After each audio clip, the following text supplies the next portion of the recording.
Donald Trump is trying to avoid public backlash for the federal shutdown by helping parts of the government he favors, keeping paychecks flowing for military service members and FBI agents, and backfilling publicly sensitive social benefit programs as the Republican-led shutdown enters its third week. Trump is leaving the rest of the government hanging and twisting like his neck in a strong wind. Keon King, 21, has been arrested and charged in connection with the disappearance of Katie Scott, a 23-year-old nursing assistant in Philadelphia. The Philadelphia police continue to search for Katie Scott in hope that she's still alive. Much like many Americans are hoping to find our democracy is still alive. The Supreme Court seemed open Wednesday to further limiting the use of race in drawing legislative maps, a move that could undermine the last major pillar of the Voting Rights Act, which has bolstered the power of minority voters and candidates for more than half a century, and is widely considered one of the most significant laws of the civil rights era. 2002, the Supreme Court has lost its mind. Black people be hurting like it's 1899. This has been the Dr. Reverend Jelly Roll with headlines and punchlines for October 16th, 2025. Join me live at the Church of Last Resort Sunday mornings at 9 a.m. Eastern Time on MindDog TV. The opinions expressed on this program are those of the host or guest and should not be interpreted as statement of fact. Independent fact-checking and corrections are encouraged. Can we get a cup of coffee in here, please?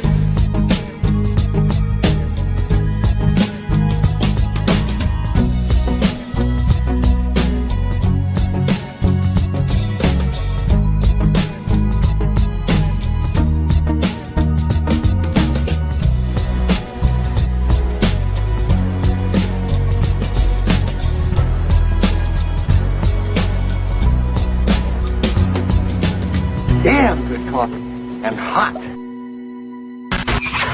Mind Dog is your mind's best friend. Yeah.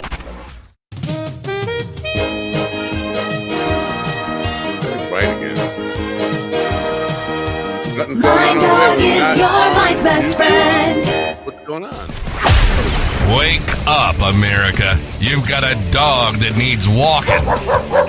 That's right, sunshine. Just put on a big pot of strong coffee and get ready to type your little hate mail with your opinions about kumbaya and flat earth insanity. Stand-up comedy? You want stand-up comedy? Well, we've got sit-down comedy. It's time for Coffee with the Dog. You make me laugh. I don't know. You want to laugh at me? Whatever. Whatever.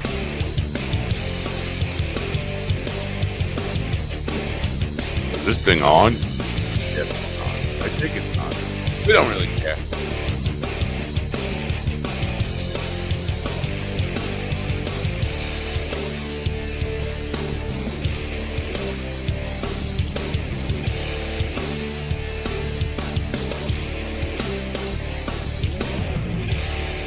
Good morning, folks. I'm going to let that end and see if it ends on its own or if I have to shut it off if it starts another bump, bump, bump. Wake. See that? I thought the loop button was off. You never know with this StreamYard stuff. Anyway, good morning. It's Thursday, October 16th, 2025. This is show number 998. The only reason I'm doing a show today is because it's show 998. And I've already scheduled Jackie to be here for show 1000 on Monday. And if I didn't do a show today, then that would not be 1000. And so I'd have to move it to Tuesday. And it's just too much work. Thank you for words of concern. Yeah, I'm still fucked up. That's basically the bottom line there. If you're not like paying attention to the news, there's been some stuff in the news lately about the young Republicans, which really is synonymous with the Hitler Youth. Yes, they are. And if you need any proof of that, they have a group chat where they were talking about loving Hitler. They all love Hitler. and they want to kill all the Democrats.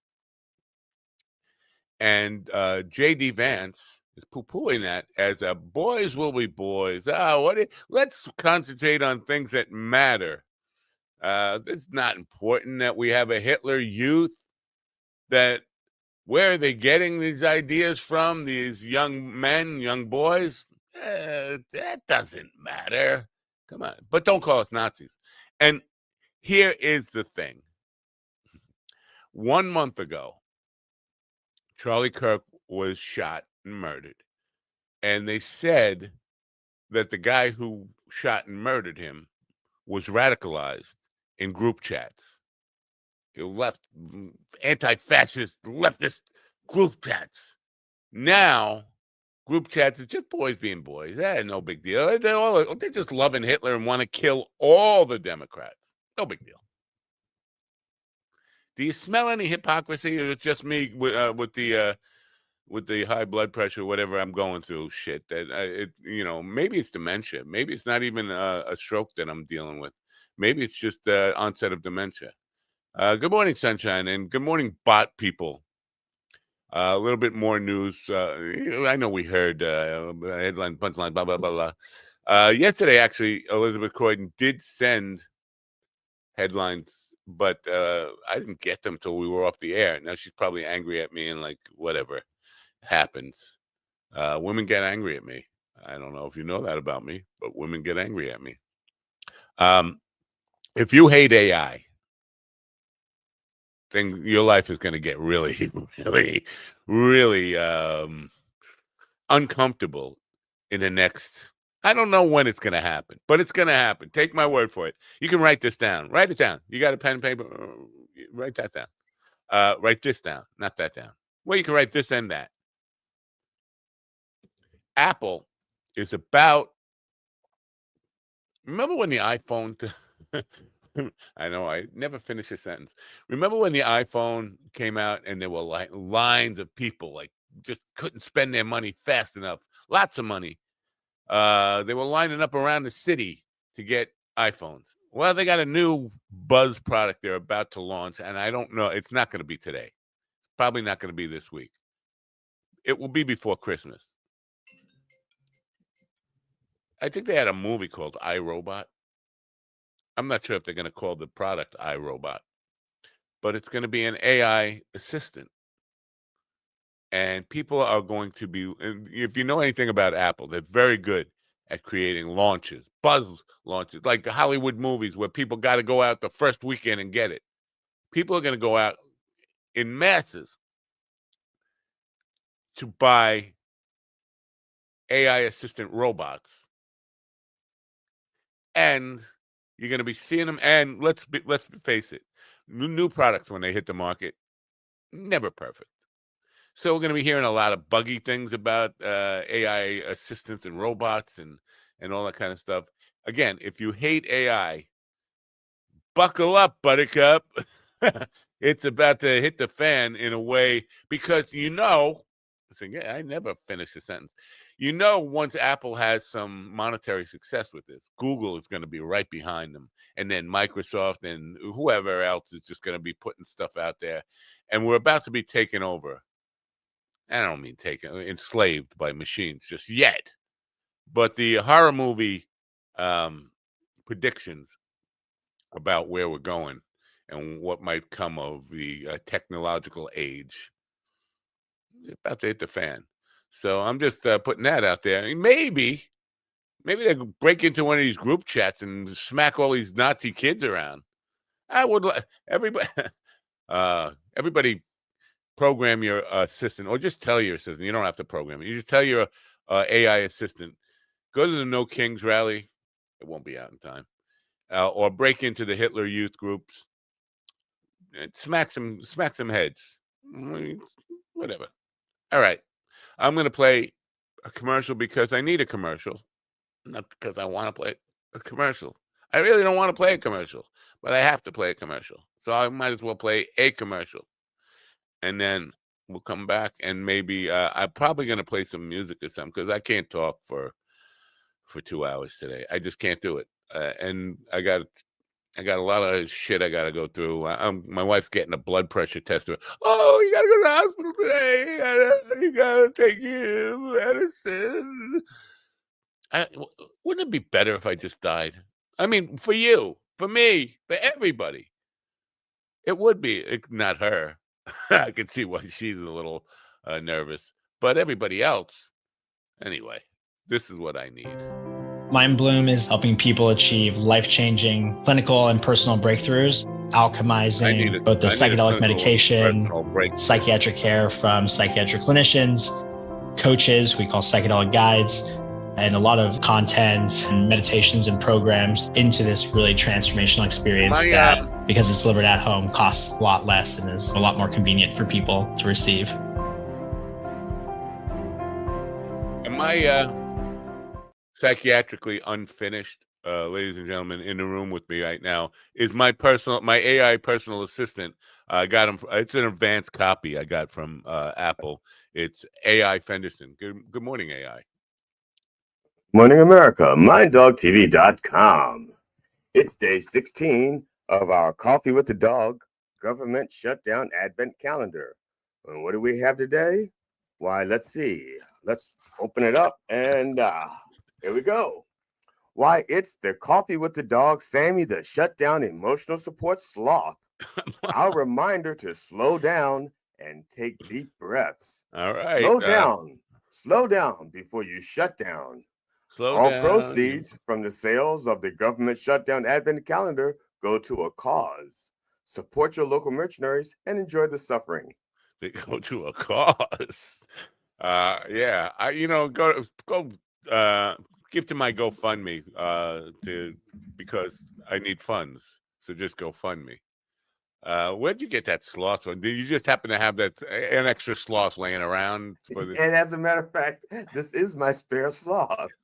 the other sloth is in the corner. It's a cat toy. Have you ever touched a real sloth? They're not. No, they don't smell great. They don't smell that bad. I mean, I don't know. I didn't smell it at all when I touched one. With your nose, you probably couldn't, but they don't smell great. It's a defense mechanism. Why are you dissing my nose? No, I'm not dissing your nose. I'm just going by what you said. Didn't you say that you couldn't smell anything? I couldn't smell a sloth. Well, I couldn't smell the sloth. There was no odor coming off it. I did give him a little, and he waved back, kind of. They're nice little critters. They are. But they're so slow that they have algae and fungus growing on them. And that's part of their defense mechanism, because they really don't have, if you ever watch two male sloths fight over a mate? Absolutely not. It is Where do I get tickets for that? Is there an event coming up? Because I would love to watch that. Hello, Mr. White. As they will say in that movie with was it the Boys from Brazil where everybody had a color?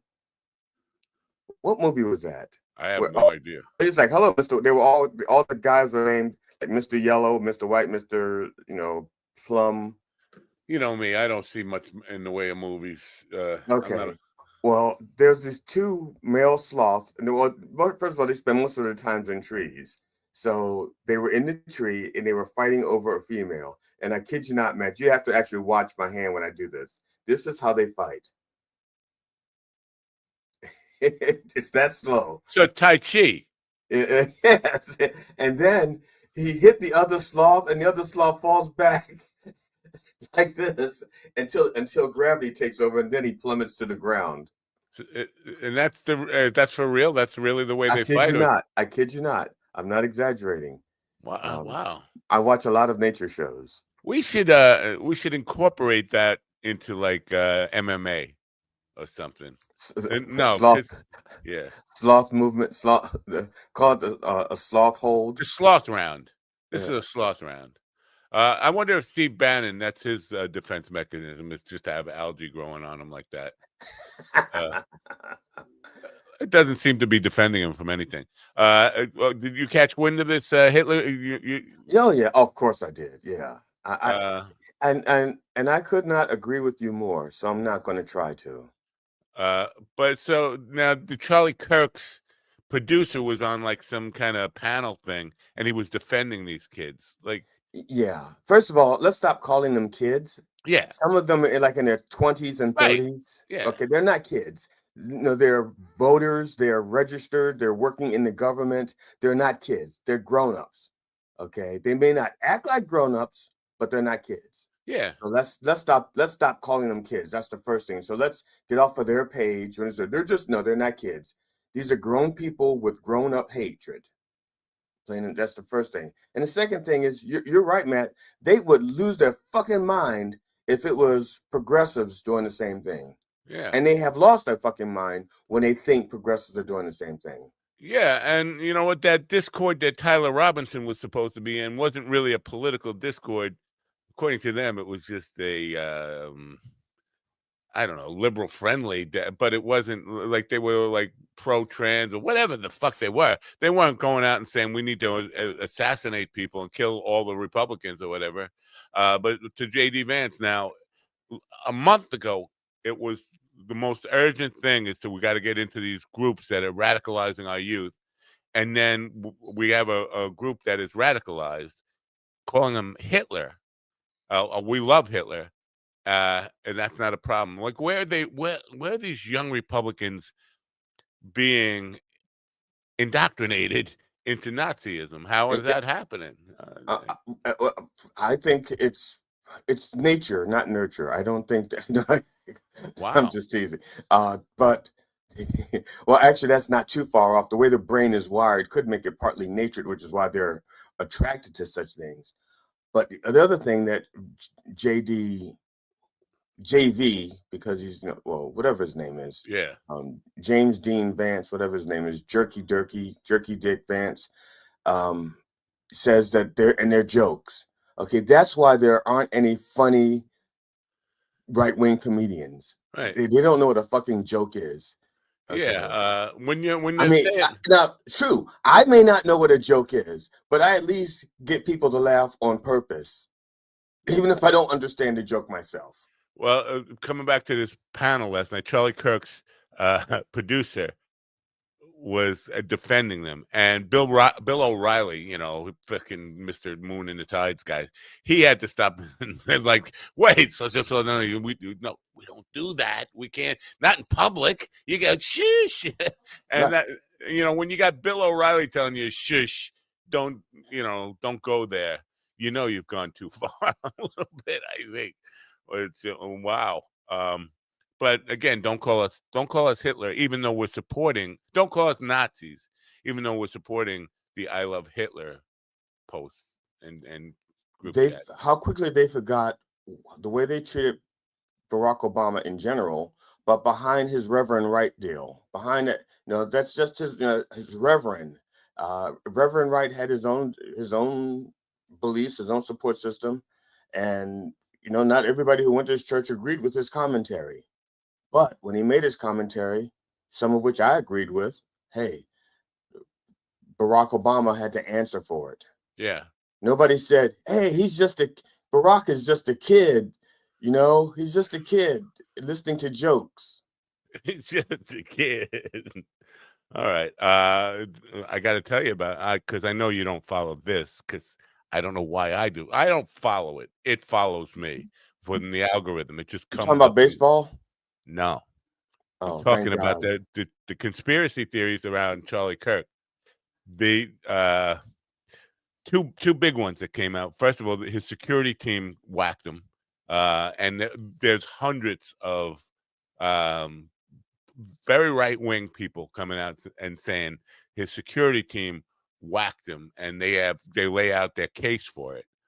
And the other part of that, there's a whole other half of that extends that to they were under orders by Erica Kirk. Okay, now this is where I have to push back a little. I don't think they were under orders by Erica Kirk, and I don't think his team did it. This is what I think happened. I just saw this in a documentary. Some teenage boy has a crush on Erica. She's sleeping with him, And she's saying things to him like, yeah, we could be together if Kirk wasn't around, and we'd have all this money if Kirk wasn't around. But she's not telling the kid to kill him, but the kid comes to the idea that this is what I need to do, is to kill him. But she's not sure. For Nicole documentary? Yes, that's the documentary. You saw that documentary. No, well, I saw the trailers for it enough to know what the movie was about. Because at that stage of my life, I had a big, not crush, boner. I would say boner for Nicole Kidman. I thought she was. Plus, I love the redheads and. So in that documentary, that so according to the documentary, the Erica didn't tell the kid to do it, but I think Erica also was probably banging like 4 or 5 young boys, which is why they say security team. It was probably with all of them, and she was saying the same thing to all of them just to make sure at least one of them did it. Of course, this is just based on what I saw in the documentary. I didn't have this thought on my own. I was looking for documentaries. I saw that one, and I went, son of a bitch. I bet you, that's what happened.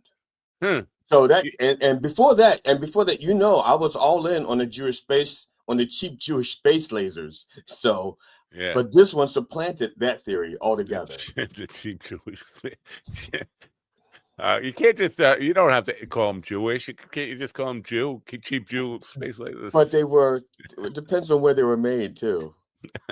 I think but they were not the top grade ones. They weren't the ones they used for defense. They were the ones they used for assassinations. Oh, wow. So yeah. Good morning. Hello, Ms. Parker. Oh, are we on Govs? Because yes, we are on Govs. But I don't think the people that usually are on Govs know that yet, because the numbers are down on Govs right now. Well, because I don't think Tony knows. I didn't get a chance to talk to him. I did not go to rehearsal last night because I was in no condition to drive. I was seeing stars and stuff. There's something definitely medically going on with me.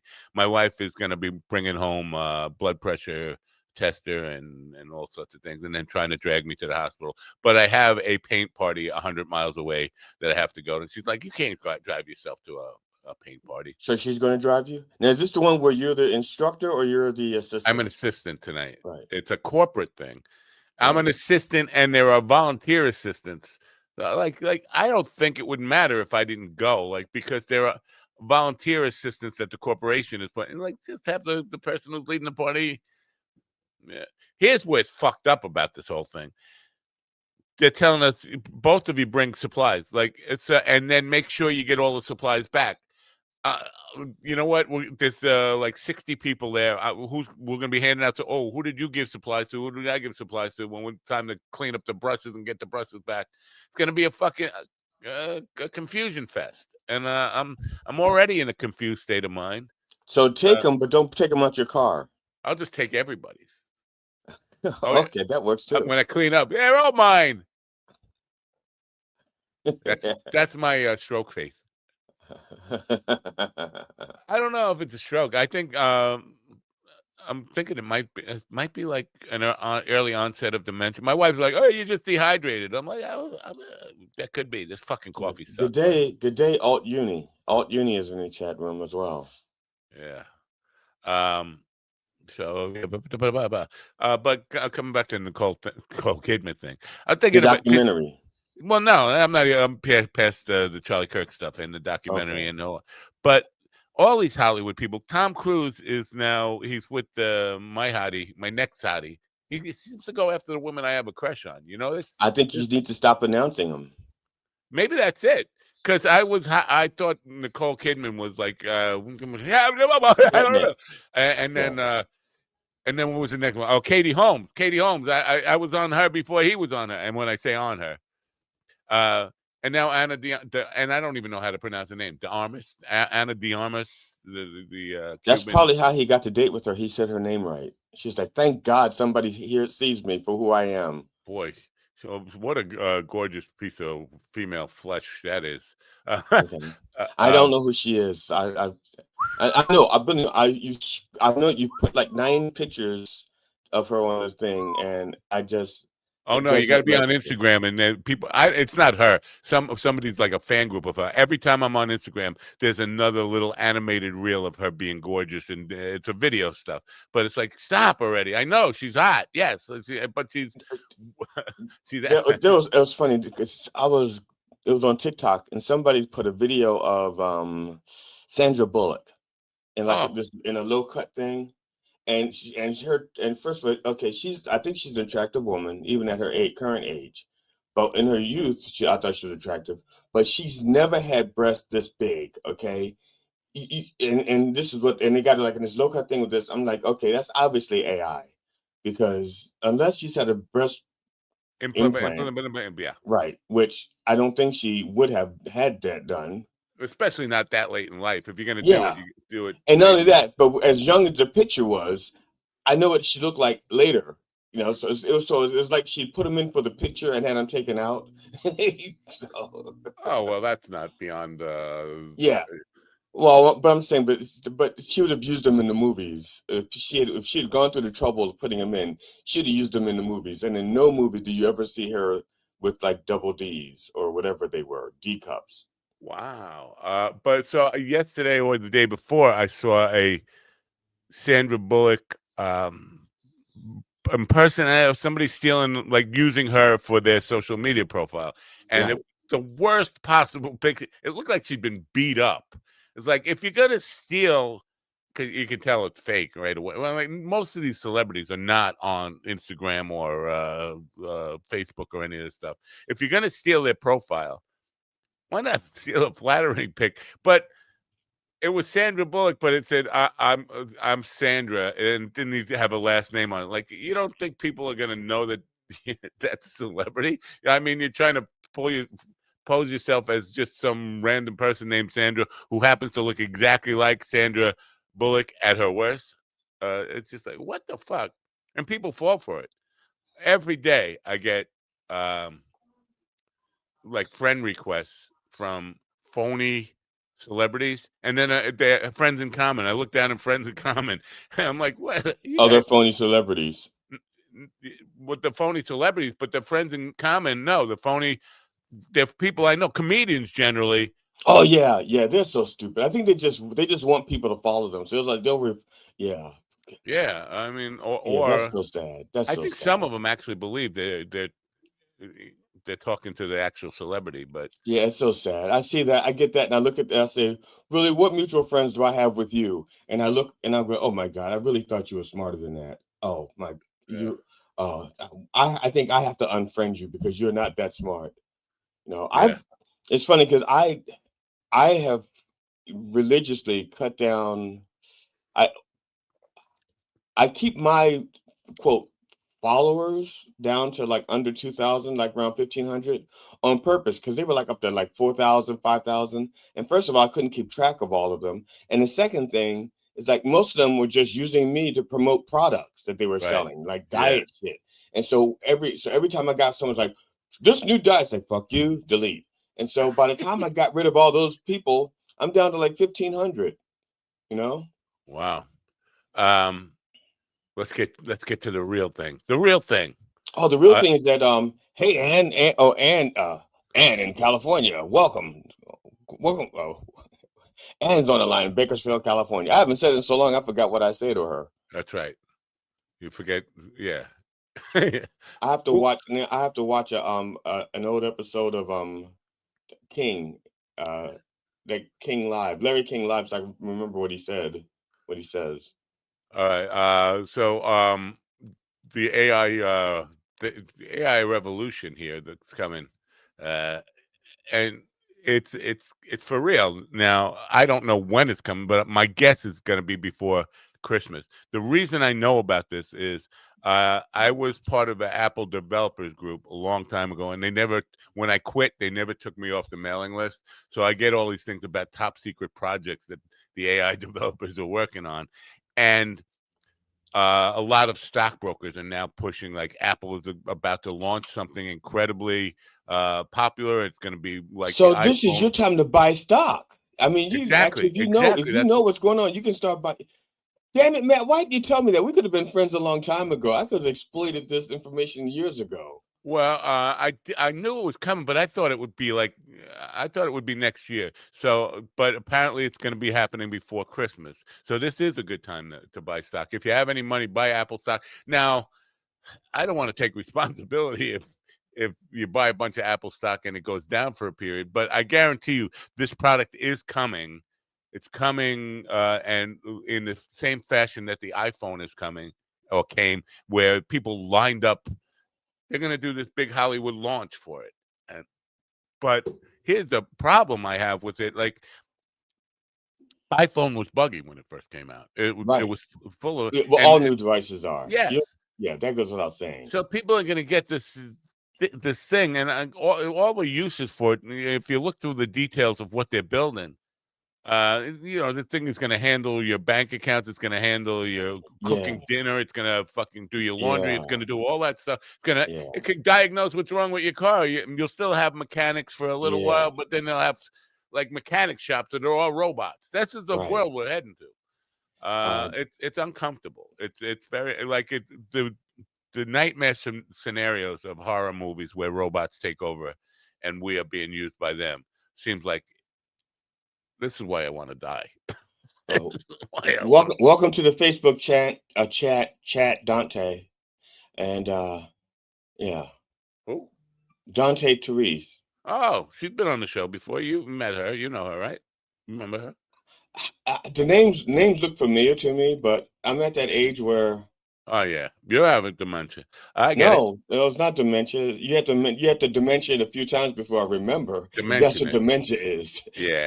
Okay, then I have that. You have to dementia a few times before I remember who they are. Yeah. Dante has a local podcast, which seems strange, right? Because podcasting is meant to hit a worldwide audience. She does one for her local area, like a very hyper local podcast. Well, that makes sense. I mean, it makes sense to me. I mean, it's like next door, yeah. But so we're right next door. You could just open a window with it. Hey, did you see the honeymooners? There was back when I did my radio thing, 1990s, like 98, 98, around that time. 96, 98. I had a bit that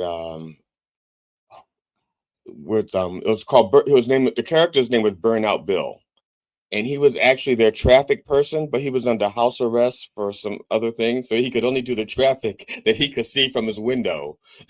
So whenever he did the traffic, you'd hear the window open. He'd go like, "Oh, dude, on 695, the 4 feet I can see, there's a blue car that hasn't moved for a while," that kind of thing. Isn't that the way everybody should have been getting their weather and traffic anyway, forever? I mean, what do you need to turn on a device for when you have a window? I get you can't tell what's happening on the 495 from your window. Maybe. Well, you could if you lived off of. Now, I did do some research, and there was some on an apartment complex off of Jones Falls Parkway, and you could see 695 from there. And so I imagined I picked an apartment and goes like, okay, that's the apartment that they can see the highway from. And I also gathered information like what else could they see from around.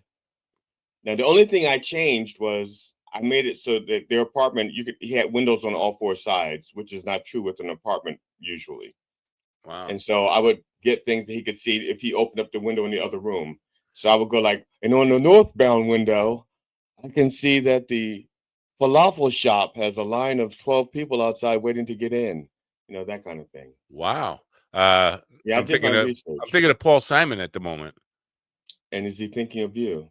Oh, Sunshine says hope floats. And I don't know if she's talking about like ice cream floats and banana floats, or is it like stinky, like like if you try to flush it down the toilet, hope does not go down with it. Hope that means hope is shit. Is that what? Yeah, that's what I was trying to find out. But she has hearts on either side of it, so I'm assuming it's a positive message. But is it positive because hope floats because you can't flush it? You can't have a Sunshine for a name and not be a positive person by default. I mean, it's not a gloom and doom name. You got Sunshine is a happy thing, so it's got to be hopeful, right? Yeah, it's hopeful. Yeah. Oh, and Tony Walker wants to know how you're feeling today. I'm feeling like I'm having a fucking stroke. Thank you very much. But my wife is going to try and make me go to the hospital. I'm going to make the show on Saturday night. I promise. I'm going to make the show even if I'm dead. I might actually die. That would be a cool thing. Like we're at the point where I'm supposed to die in the show, I actually die, and that could make it worth more money. And so certainly you don't Yeah, have to but you've pay me been that. denying. Okay, first of all, that's a limited amount of people that would see that. If you died on the air, more people would see it, and I could benefit. That's why I'm here today, just in hopes of No, that. you got to make it to 1,000. You got to die on Monday, so that Jackie and Oh, I, because well, Jackie's career doesn't need a boost, but mine does. I'm And, not sure I'm and going to make it to speaking of Monday. boosting, Tony, you were featured in a short yesterday, and I tagged you, and I just knew you was going to respond, and you did not do it. Oh yeah, he's outing your address, by the way, in that Yeah, I we saw. put your well, not your address, but how people could find your house in Hicksville. Right. So Do now a you little didn't respond, so big T on top of the house. I was really hurt. Yeah. There's other stuff I wanted to news stuff that we haven't. The news, I appreciate the news headlines and whatever. Blah, blah. I'm glad because the Reverend works real hard. He gets up early in the morning to do that so he can get the latest headlines. You I know that's know, how. but there's news that nobody seems to be talking about. Well, that's true, but he tries to get. He can only look. He's trying to keep it under. Yeah, I get it. I get Yeah. it. But so in the news, and this is, I have no idea of the deep dive here, what it means. There are more Russians in Israel right now than there are Israelis. Since the ceasefire deal, You mean Russian Jews or just Russians in general? Russian and Russian military are pouring into Israel right now. Nobody's talking about it. Nobody's talking about it. How do I know about it? Because I get these news feeds that from from all over the place. Let me see if I can pull up the thing that I got on the news feed. Probably not. Anyway, so I just, what's the point of why are Russians there? What are Russians doing in Gaza right now? What Russian military, and why are they there? Not United States military forces to keep the peace. We're supposed to now. Trump said he was going to send 200. I'm saying says, and I don't. You can't trust any fucking thing he says. But at one point, he said he was going to send 200 peacekeeping troops into Gaza. U.S. peacekeeping troops. Soon I will send you a link when I have the thing ready, the bucket ready. Go ahead. So yeah, he said he was going to send 200 peacekeeping troops, but I think they were saying like 20,000 Russian military poured into Gaza over the last couple of days. It's like, what? But why is nobody what I'm trying to reporting? understand is because isn't Russia fighting a war with Ukraine, and aren't Yeah, they sending like almost that many troops in a week? yeah, and also they are funding Iran military stuff and giving Iran weapons. Like, so that's, none of that makes fucking sense whatsoever. Yeah, and imagine you're North Korea. They sent a bunch of troops to Russia to help out, and Russia sending troops to Israel. It's like North Korea's going like, wait a second, our guys are supposed to die for you, and you're not letting your guys fight Yeah, in there. yeah, There's I got it. something's a little hinky. Oh, Yeah, speaking of hinky, my God, how can I forget this? The AI drawing of you that you use to promote the show. yeah. That version of you has a handlebar mustache. Have you ever had a handlebar mustache? Never. I couldn't do it if I tried.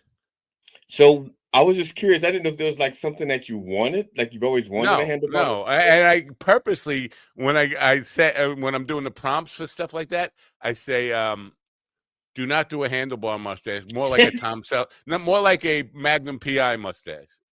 That's what I tell it. More of a Magnum PI mustache. Maybe it hasn't seen Magnum PI. Have you tried another show that they may have seen? Name me another famous mustache show. Groucho. Oh, Groucho. Yeah, I could. I think at one point I did say a Groucho lookalike. Whatever. They never get the mustache right.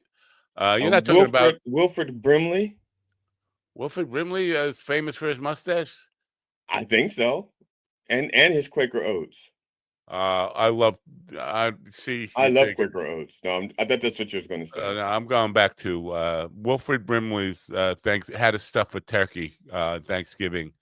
Charles McCord doing Wilfred Brimley on the Imus and Morning Show, but it was he fucking his turkey when he was stuffing it. Like you can't climb up on the back of it there. Just if you could imagine Wilfred Brimley's voice describing himself fucking his Thanksgiving turkey.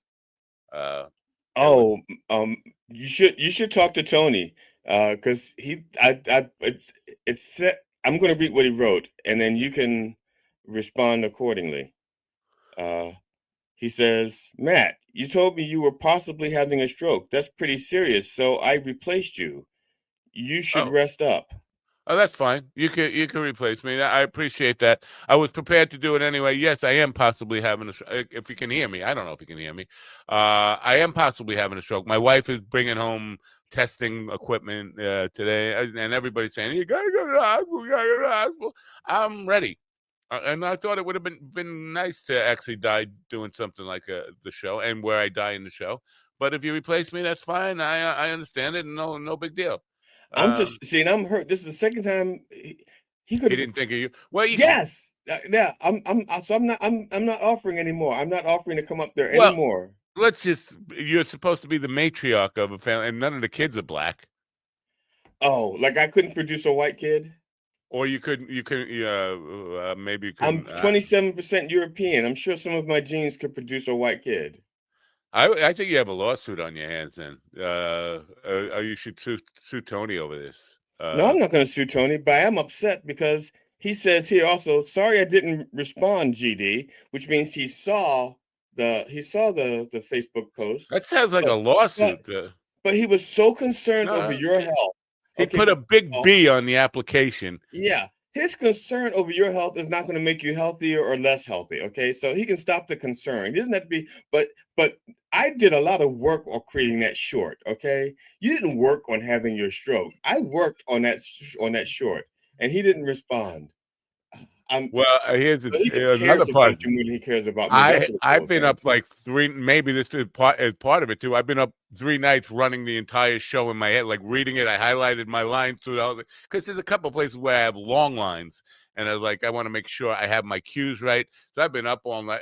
That's part of it too. What's a long line to you? Is this a long line like DMV without numbers, or is this a long line like a paragraph of giveaway? A paragraph of 250 words or something like that. That's a long line that I have to deliver, right? And remember it all intact. For me, I'm a song lyrics guy. There's probably 250 words total in a song, right? Yeah, so sing it. You should just sing it. Just if it were a musical, maybe that would be easier. But no, so I learned all the lines. Man, they want me to die, so I guess I will die at the end of the show. That's today. If Tony's still listening, I don't know if he's still listening, but if he is out there, listening. I totally appreciate the concern and that he got somebody else, and I'm not upset at all. It actually, it's nice that he was able to get somebody else on short notice, and I have no problem with that. I appreciate it. I don't think I'm going to die. I do think I'm having like mini strokes. I've had mini strokes before, but you've had many strokes before? No, I had one real mini stroke before, and another time when we were definitely sure I was having one. They called the paramedics, and I refused to go.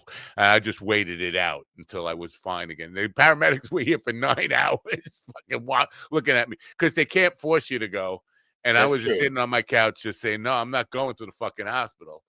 And if you want to go out and feed the chickens, you can. I got some pot. You want to smoke some pot with me? as long as you're here. Yeah. Got any weed? That's what I definitely told them that too. I said, basically I would smoke weed to calm down. That's what I was gonna say. When I had the mini stroke, they put me on I still have like fucking bottles and bottles of medicine here. They put me on all these blood thinners and stuff to bring your blood pressure down and all this stuff. But it made me into a fucking zombie. And I was like, I could cure this just with smoking a joint and put all this fucking zombie medicine away. Just go to the garden and get healthy. And it definitely brought my blood pressure down. I stopped I wasn't having any more symptoms of like mini strokes for a long time. And then there was one in the middle of the night again, and when they called the paramedics, and they fucking had to wait till the next day till I finally said, I feel fine. I don't feel fine right now. And Stephen, if you're still listening, I apologize. I saw you said, "What's up, guys?" Stephen Ortiz, and Stephen Ortiz. Yeah, apparently familiar. Apparently he's worked with one of us before. I'm not sure which. I had to check the employment files to see who he's worked with. I think it's Tony Walker that he worked with before. Tony put him in a chair in front of a stage and put a little flashlight on his face.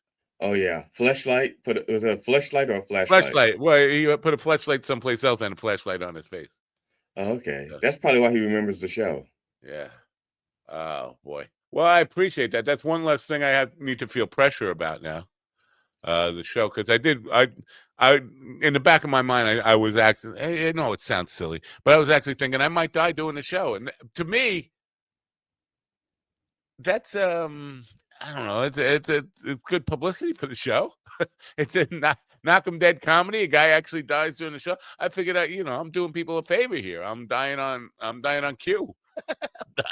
I'm dying for the team, dying for the cause. But if you don't die, do they get a chance? Do they get to like whack you anyway? Like says he's taking too long to die. That's Tony, do show. Something. Tony, do something. Will you hit him? Oh no, this is Whacked. That's the name of the show. It's Whacked is the name of the show. So yeah, they get to whack me anyway, or something. It says, "Come eat my mini horse pickles. I'm sorry you're not feeling well." It's not that I'm not feeling well. I'm feeling disconnected. I'm.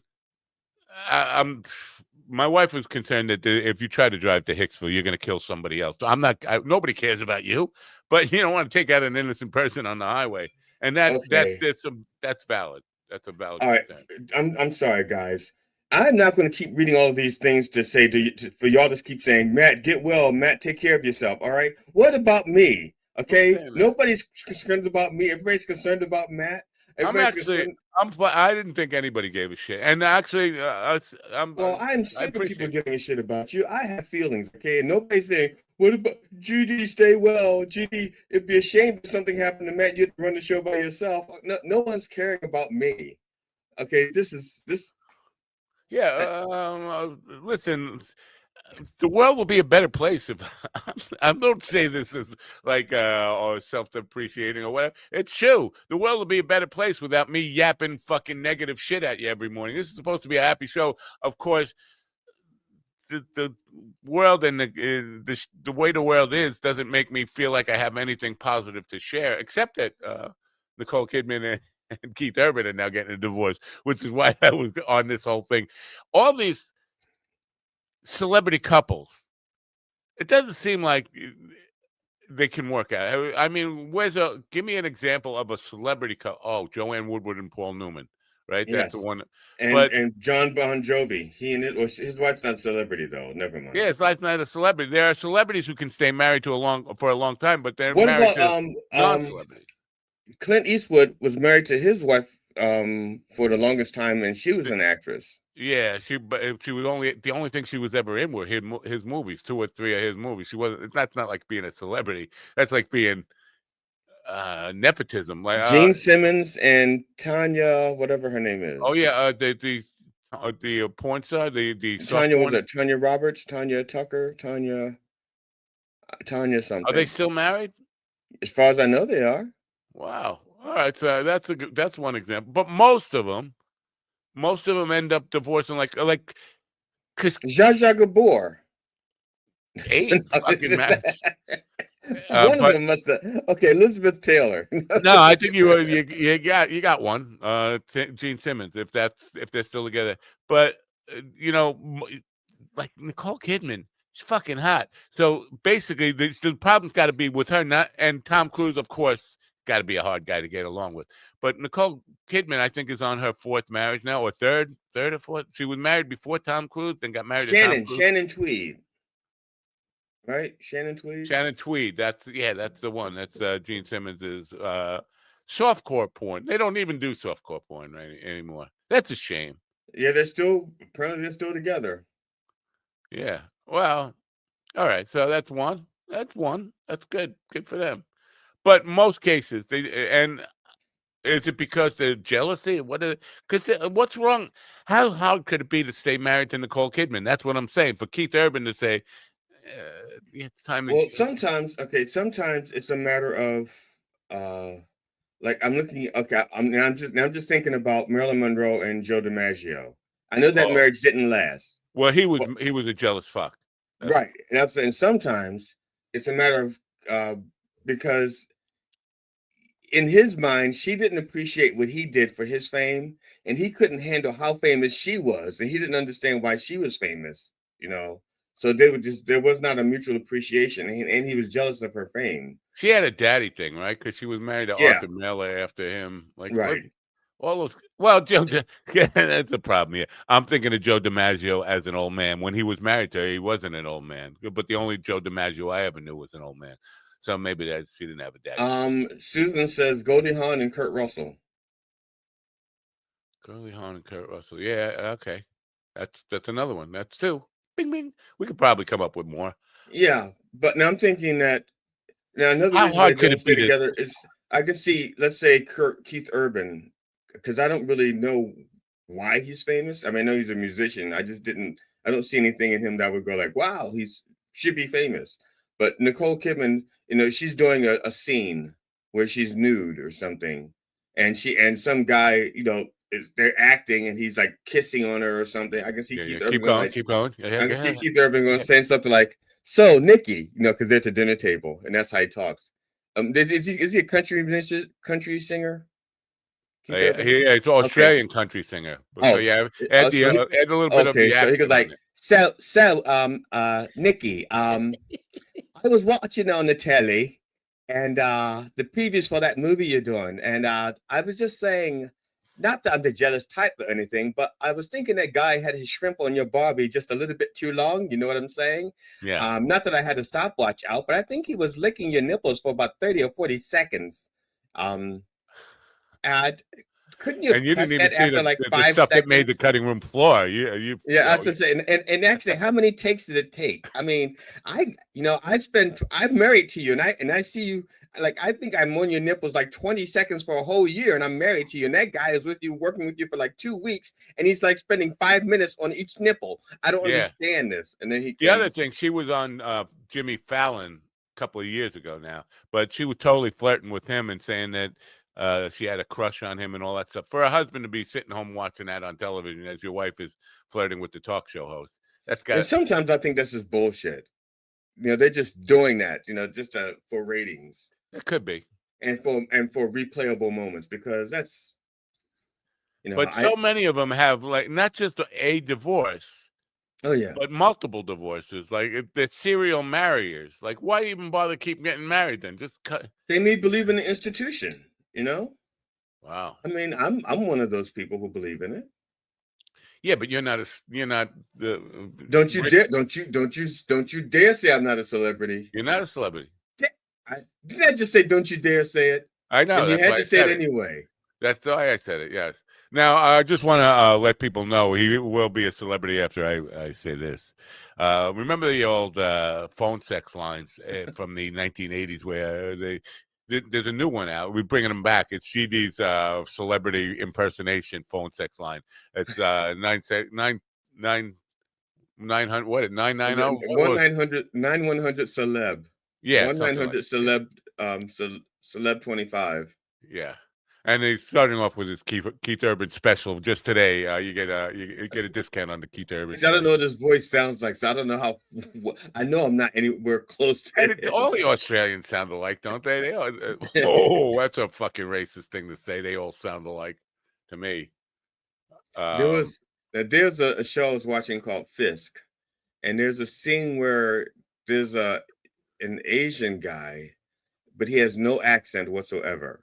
So, and he's speaking totally without an accent, and everything is so well pronounced. And he's talking to the character, whatever her name, Helen Fisk or Helena Fisk or whatever her name is, and she has a very thick New Zealand accent.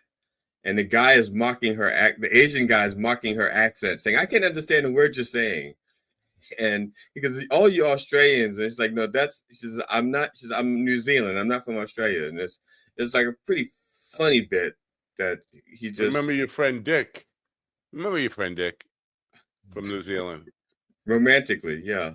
He didn't take any offense to me assuming he was Australian, because he sounded Australian to my dopey ears. But some of those New Zealanders, they get a little uppity. Now, which one of our New Zealand friends, the one that just passed away? I know he was the gay porn guy, but I can't remember his name. Wait, I thought he was an Aussie. Now you're getting me all fucking mixed up. Maybe it probably is an Aussie, but I'm just saying what's I can't remember his name. That's okay, but he passed. Wow, that's fucked up. Yeah. Because I was just looking at his thing, one of the reels that I put out from him about gay body type shaming. I didn't even know that was a thing until we talked to him, and that apparently we had a long conversation about gay body types and how bears and otters and all that kind of stuff. But there's more than that. There's bears, otters, twinks. Yeah. What was the other one? There's like 7 of them. It's almost like one of these pop culture, 7 5 stages of grief, 7 love languages, whatever. Yeah. There's the 7 gay male body type thing. And I think I think the 7th body type is denial. I think there are people like Lindsey Graham. Oh, by the way, since we're on this, happy birthday to Ron Kane. Is today's birthday? Right, today is Ron's birthday. He is the archetype, the prototype of male gay body types, because he's every one of them all rolled into one luscious bisexual ambassador for gayness. Happy birthday, Ron Kane. Oh, happy birthday, Ron. Maybe my Facebook sent me a notification. I just haven't checked my Facebook today. It's hiding his age. Do you have any idea how old he is? Like within over under? Within 5 years, I'd say he's 50. 50. So he's not that far from being a boomer then. I mean, if you think about him and his wife have been together for like 29 years or so. Yeah, he's not that far from being a boomer. For a guy who makes fun of boomers all the time, he's not all that far from boomerism. No, and actually, if you have a private conversation with him away from prying ears, he's very, very how should I put it? Old-fashioned. Boomer adjacent. Oh. Yeah. Somebody and apparently Tony's concern about me having a stroke is because of who I am. He doesn't think I can have the same kind of stroke as you would have. Black guys have strokes a lot. You know that hypertension is a very high cause of black male death in America. That's right. Salt weapons. What? Salt weapons. When you put it on your steak, you put it on your potatoes. That's salt. Yeah. Yeah. Salt weapons. Wow. It's the number one death of black people. Salt weapons used to create hypertension. Are you jacking me off right now? You kidding me, or are you just fucking with me because I'm in an altered state? Well, because I was doing this. No, this is a salt shaker. That's what this. I'm not jacking you off. That's me using a salt shaker. Well, it would be more like this for me. And I wouldn't hold it so close to my face either. So I don't know if you notice this. You can't notice it, right? Right. My pretty hollow body guitar, gone. Gone. You mean that is a different guitar? It's an acoustic guitar, yeah. Yeah, because the other one had like a little button or something in the upper corner, and it had a cutaway. It was a big jazz hollow body. Right. And, I didn't notice the difference. I just thought it was a guitar. Yeah, it was a Carlo Rebelli, and I only bought it. Well, at the time, Rockin' 45s were doing a lot of rockabilly stuff, and I thought it would be cool to use that on the rockabilly songs. But I really bought it to use in one music video because it looked cool. But it was Carlo Rebelli was New York brand associated with the Sam Ash music store. Sam Ash was one of the original music retailers here at 48th Street. And I bought it. I think it was $800 when I bought it, brand new. And I put it on Craigslist, and I meant to put it for $200, and I put it for $2,000, and I got all fucking kinds of abuse. Are you out of your fucking mind? They sell for $800 no way. Why are you trying to? What's special about this guitar? I'm like, nothing special about the guitar. And I'm wondering why they're so fucking angry over $200. That's when you should tell them, like, but I signed it, and you should have went ahead and signed it. Yeah, so I was like, what the fuck are they so angry over $200 for? I'm just going to take it down. And then I went to the thing and it said $2,000. I said, no wonder they're fucking angry. And I went back to all of them and I said, it's only asking $200. Oh, I'll take it. Then I had a rush of guys wanting to come here all at the same time to buy it sight unseen, just by pictures, for the $200. And that, you know what? First one come, first serve. A guy showed up and he was saying, well, I don't really play jazz, but I figure I'm going to start playing jazz, and I might as well start with, I was like, you don't need a hollow body to play jazz songs or jazz music. It just doesn't. For some reason, they think they need a big hollow body to play jazz stuff. Well, sometimes it's a matter of them. Okay, when I first started playing guitar.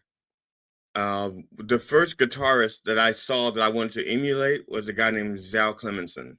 He played for Sensational Alex Harvey Band. And I went, that's how I want to be on stage. That's the way I want to be on stage. And so I went to buy the same guitar that he was using, which was, I think it was called a Gibson SG. Yeah. Which apparently SG is just means special guitar or something. I don't know.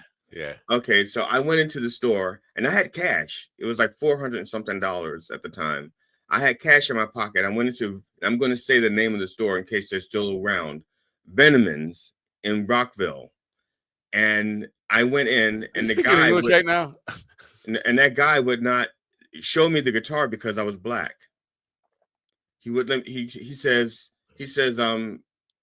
first of all, I said, I'd like to see the Gibson SG. He goes, well, you can see it through the case there. And I said, I would like to play it. I want to play it. And he goes, why do you need to play it? He goes, SG just means special guitar. And he's like really, really, really down on me. And so this white kid walks up and says, can I play that Les Paul? And he goes, sure. And he gets it out. Now, I can't play the Gibson SG, and it's just a special guitar. But this kid comes and asks for the Les Paul, and little white kid with long, straggly hair, he gives him the guitar to play, and he wouldn't let me play the SG. Wow. And I said, excuse me, you let him play that guitar. And he said to me, well, it's because you're not going to buy anything. And I pulled the money out of my pocket. I said, you see this? I'd already made up my mind, you little fuck. I said, I'm never coming back into the store again. And wow. I took my money, put it back in my pocket, and on my way out, I started yelling things like, that white man would not sell me a guitar because I'm black. And I was with my friends, and I'm with a bunch of other black musicians because that's how I knew about the store. But none of them had ever bought anything there either. They just heard it was like the place to go. It was such a big music store. So I'm yelling all this stuff about the white guy that wouldn't sell me anything, and saying we're going around the corner to Wheaton Music where they serve black people. Which I don't know if they did or not because I'd never been in Wheaton. They serve them well done. They serve them raw. They serve them. And I went into Wheaton Music and to ask them if to buy a guitar, and I wound up walking out with an amplifier, a Trainer amp. Oh. But it was such a nice amp. Oh yeah, Trainer's a good amp. Yeah, nice tube amp. I can't sell this tube amp. I had a good Crate 32 tube amp here. I've listed a couple of times. It's like you can't get good tube amps for what I'm selling this thing for. I asked $300. But people are happy with these modeling amps now, and all these they'll maybe they don't know where they can get tubes when one blows. Kids don't get it. These damn kids today. Now I'm a boomer. I love the kids today. But you don't need a jazz guitar to play a hollow body to play jazz music. That's just silly. Yeah, but that was the point I was making is that because I associated with what kind of guitar player I wanted to be with that guy, and that's the guitar he had. I decided that's the guitar I wanted. I've never owned a Gibson guitar ever. Yeah. But because he had one, I was going to buy one. I hate SGs, and I have an SG.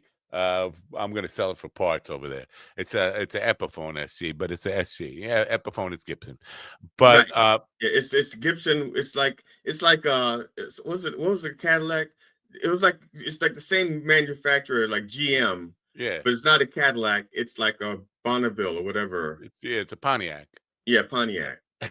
But so the SG, it's very thin, and it's the way it sits on. Like if you have a strap, it kind of like points at, even if you don't have a belly. And I didn't have a belly when I played it.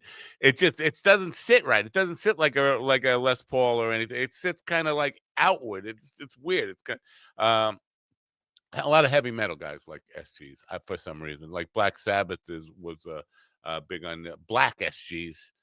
They were basically a Les Paul double cutaway, but thinner than it was a Les Paul Jr. was how it was sold in 1961. SGs were called Les Paul Juniors, and then they started calling it SGs after that. Basically a double cutaway, very thin Les Paul, same thing, but it sits funny on you, so I don't like it. I never liked it. Yeah, the other guitar that I used to like was a Mustang. I think it was a Fender Mustang. Oh, now you're talking. And I never got one of those either. Oh, you know? Yeah. The two guitars that I wanted, I never owned. I never owned a Gibson SG, and I never owned a Fender Mustang. And I've never owned a Fender guitar, and I've never owned. Well, I take that back. No. I've never owned a Fender guitar, and I've never owned a Gibson guitar. Wow. I've only owned Epiphones. I have a Yamaha classical guitar and a Yamaha fretless bass.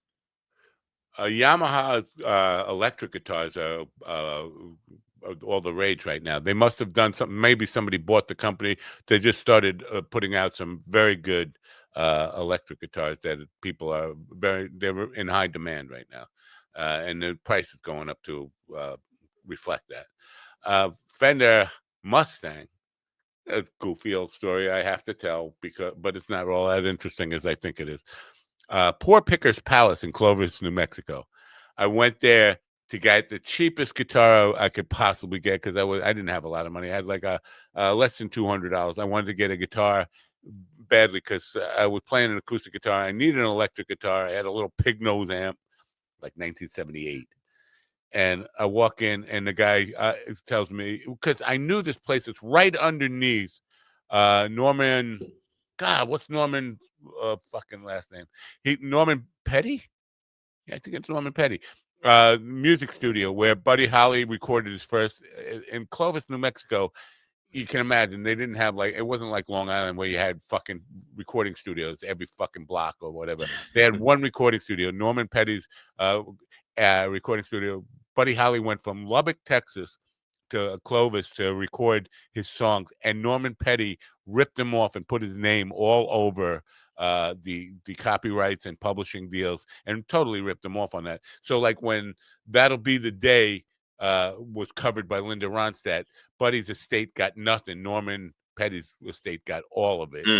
And so we ripped him off on all those songs. The guitar shop was right underneath his studio. And he was in there. Norman Petty was still alive when I was in there. And I walk in and he goes, "Hey, buddy." I'm like, "Oh, yeah." That's how we address people. But I'm thinking he's mixing me up with Buddy Holly. Buddy Holly's been dead for 20 years now. And it wouldn't be the first time somebody's gotten you mixed up with Buddy Holly. Right. Yeah, I look nothing like goofy Buddy Holly. But he said this was Buddy Holly's Fender Mustang.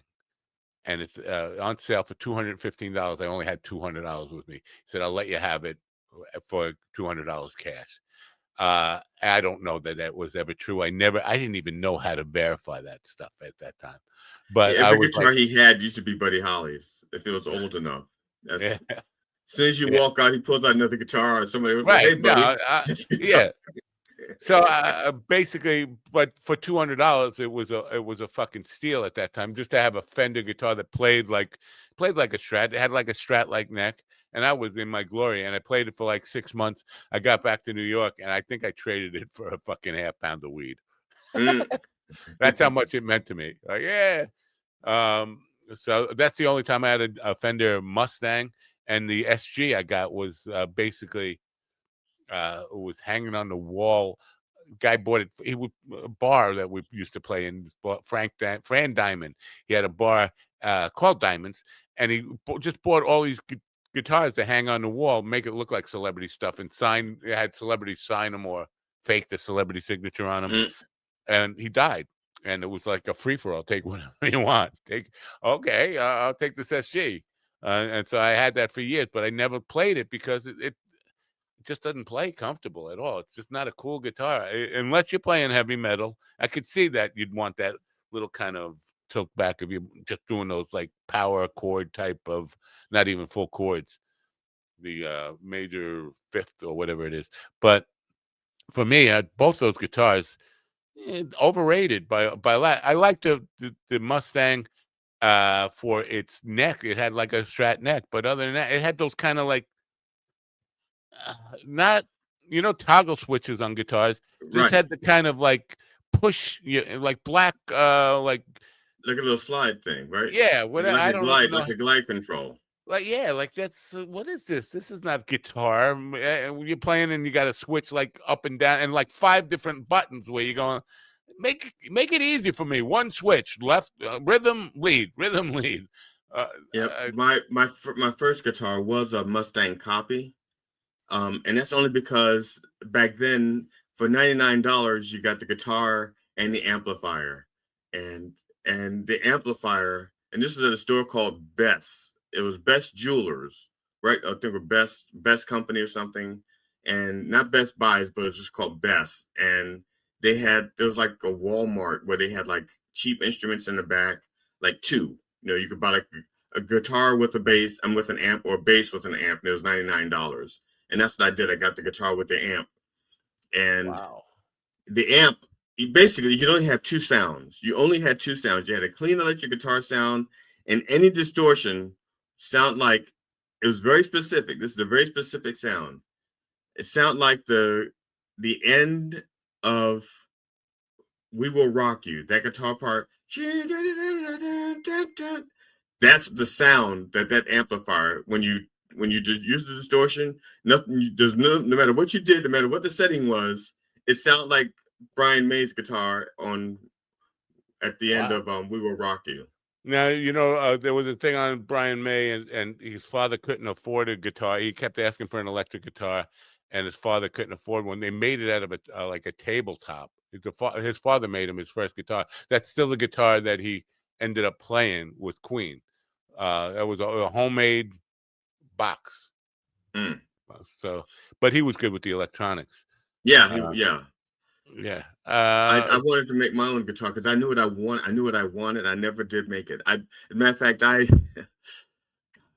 bought so many parts so I could make my guitar, and I must have spent more on the parts, than I did for any guitar I bought, and I never used them. And I don't even know where the box of parts is.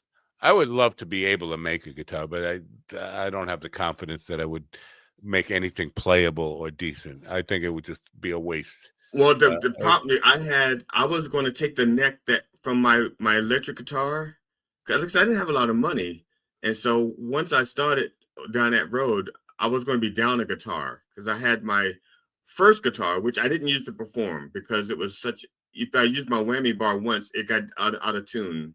So I just took the whammy bar off of it, or the tremolo bar, because I didn't want to be tempted to use it. Because as soon as I used it once, it was like, we're out of tune. So I just took it off. But so that was the guitar I was going to use I was going to use that neck. And then I had my other electric, which I used for shows, to perform. Do we have any guitar players in the audience who give a fuck about what we're talking about? Probably Sunshine not. does. Does she? She says, she says, I'm sorry what happened to you, GD. Well, you should have fucking sued that guy. Look, I was like 18 years old. I didn't know much about suing. I knew a lot about yelling and screaming at people. I mean, that's how I got my scholarship. Yelling and screaming? You had a scholarship in yelling and screaming? Pretty much. Wow. I was one of my friends.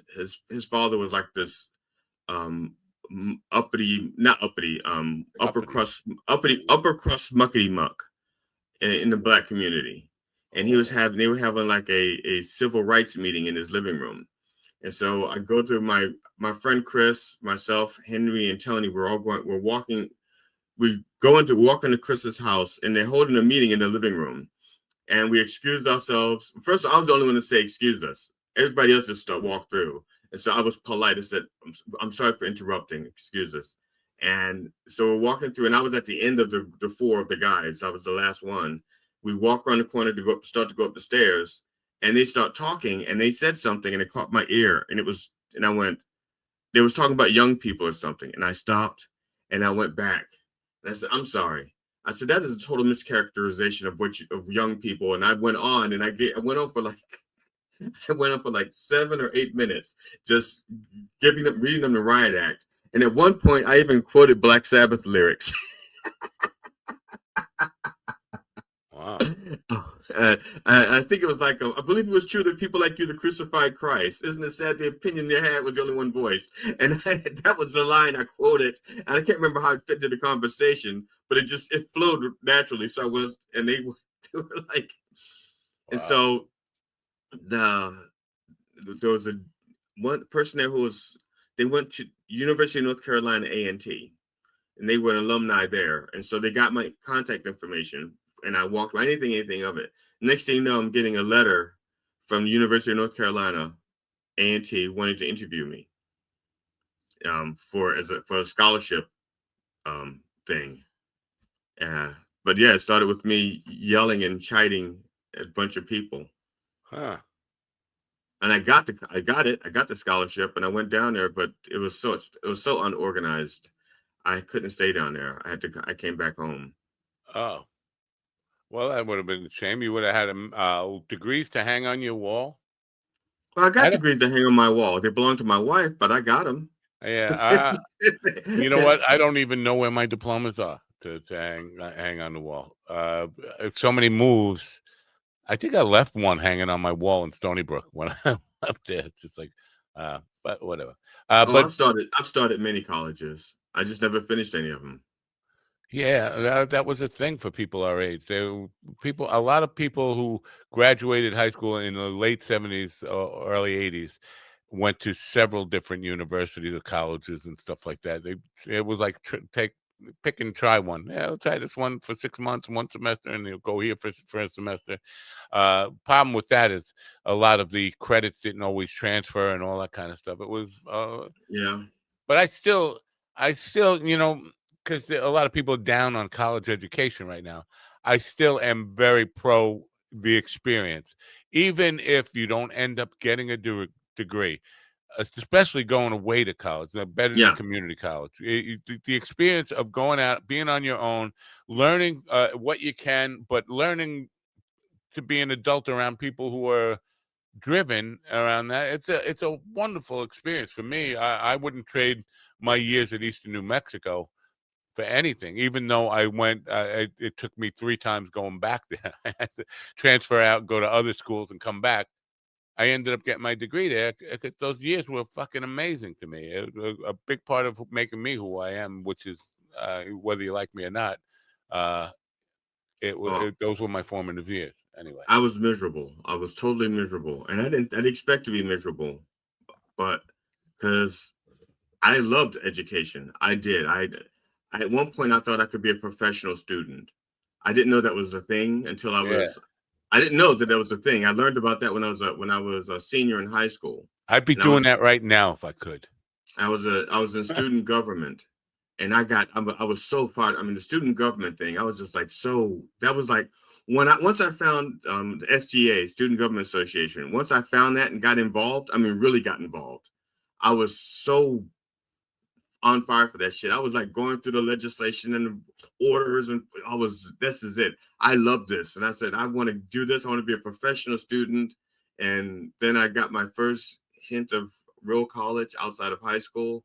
I didn't like it. And it wasn't even the academics. It was the disorganization of the college itself.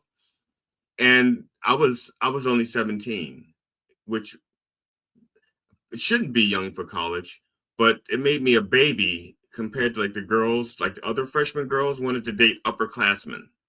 Yeah. You know, and being 17, being a college guy, I couldn't date a high school girl. I guess I could have, but that's what I was thinking. I was like, I can't date a high school girl. I'm in college. I can't. Even if she was like 17 and I'm 17, I couldn't, it was stupid. But I was also out of town. I didn't know where to find high school girls. I was just miserable. It was very weird in New Mexico. It made me think of something. Because when I first got to New Mexico, there was a woman, a married woman at the time. Her name was Autumn. I'm not going to give her last name. Doesn't matter. Nobody cares. She was 33 years old. She took me to her trailer and fucked me like I was fucking like, I don't know, prize young meat or whatever. And then 2 weeks later, I was with her younger sister, Shelly, who was my classmate. She was whatever, I was 18 or whatever. And then was with Shelly for a couple of weeks. And then I was with their younger sister, Juana, who was like 15 at the time. Juana, and I was 18 something. And Juana takes me to her parents' house, sitting around a table, and Autumn, the woman, the 33-year-old woman, is sitting across from me. Shelly, who I was banging for a couple of weeks, was to my left, and Juana's to my right, and the parents are right there at the dinner table. Now I'm dating their underage. Steelers Wheel song. It's just like a Steeler Wheel song. It's like a Wanda to the left of me, Sheila to the right. Here I am, stuck in the middle with you. I'm at the dinner table now. I'm dating their. I've already had sex with two of their other daughters, and might as well go for the mom at that point. I'm dating their younger, underage daughter. She's like 15, and mom and dad are sitting right there. And at the end of the meal, instead of waiting for dessert, Wanda says, "I'm going to take a bath. Do you want to come with me?" And I look over, look at her dad. He's eating his potatoes or whatever. He doesn't. Okay. Mom and dad let me go. I'm 18 years old. Let me go and fucking get in a tub, bare-ass naked, with their underage daughter, like it was no fucking big thing. Like this, every time she brings a guy home, she takes a bath with him or something. It's like, this is a different culture than I've come from. Where I come from, you'd get shot. The minute she even said that, the father would just pull out a gun and boom, and keep eating his potatoes or whatever. Yeah. Sunshine said she was on her own since she was 16. Wow. Well, I don't think. But she said she never brought home a dirty old man like you to take a bath with. Yeah. Well, and I don't think I needed it. She didn't write that. I just assumed that was. I just assuming. This is how nobody gave a fuck about me when I was 18 years old, because I had put in a full year at Eastern New Mexico. Then I went back to Long Island for the summer, and I met a girl. She was, this is the first time I really felt deeply in love. I was but she was going away now. She had just graduated high school. I had already done my freshman year in college. She had just graduated high school and was going to Brockport, New York. And I was going back to Eastern New Mexico. But we were like, oh, we'll have a long-distance relationship. We'll write letters every day. Yeah. They never do. So, no, I ended up taking bus rides from New Mexico to Brockport to visit her and all this stuff, back and forth. And it just so she said, why don't you transfer here in January? Now, Brockport, New York is right next to the Canadian border up there. I'm in New Mexico where it's sunshine fucking all year long, right? It's just beautiful. I mean, there were some cold days, but the coldest day, it would snow and the snow would melt really fast because the sun would come out. It was still summer. And I'm not a cold weather person. So, yeah, because I'm in love with her, I'm going to transfer up to Brockport, New York. It was snowing the day I got there. I moved into a dormitory, and I'm on the 3rd floor of the dormitory, and the snow was over the fucking window where I looked out. So if you bought groceries, you didn't need to get a refrigerator for your room. You could just open the window and stick your stuff in the hole in the snow there, and it would keep. And it just every day for 3 months it snowed. Every fucking day, snowing for 3 days. And it's snowing over the building. I'm on the 3rd floor. It's over the building now. And I just went into a massive depression. Nobody in my life would saying, this isn't, and it didn't work out. We ended up breaking up, and now I'm fucking in a depression. Now I'm stuck in a fucking tundra, and in a place where I didn't want to be, and just fucking depressed yourself from the snow stuff. Nobody in my life said, wait a minute, you're gonna move to Brockport, New York for a semester for a girl? That's stupid. It's not gonna work. Nobody had the decency, or nobody cared about me enough to smack me and say, don't do that, stupid. I think, we all need somebody who cares enough to smack you in the face and say, don't do that, stupid. Well, my mother used to slap me in the face and say things like that, but it wasn't because she cared. It was just out of habit. Oh, she cared. Come on. No. Yes, she did. Stop it. Your mother cared. No. My mother used to say that I turned out different than the other kids. Actually, I'm saying different. She says I turned out better than the other kids because she had nothing to do with raising me. That's what she said. Wow, that's her words. Yeah, but she said I practically raised myself. If she didn't care, you wouldn't be here. That's all I'm saying. You wouldn't have made it. You wouldn't have survived to adulthood if your mother didn't care. I think I would have. I think I'd probably be wearing makeup, but I would have. Oh. I know I'm saying that because my grandmother was raising me, and my grandmother lived until I was like 18 or so, maybe 19 or 20. But yeah, because she died after I was engaged to Ursula. So I have one less thing, pressure thing on my plate, which was the show Saturday night. Maybe that'll relieve some of this whatever's going on in the brain synopsis. I'll just verify with Tony after the program that I don't have to do that show. I was kind of looking forward to that, to be honest with you, but whatever. Back to the guitar thing just briefly, because I saw an interview with Eddie Van Halen the other day. The current one? You know what? Did he recently do it?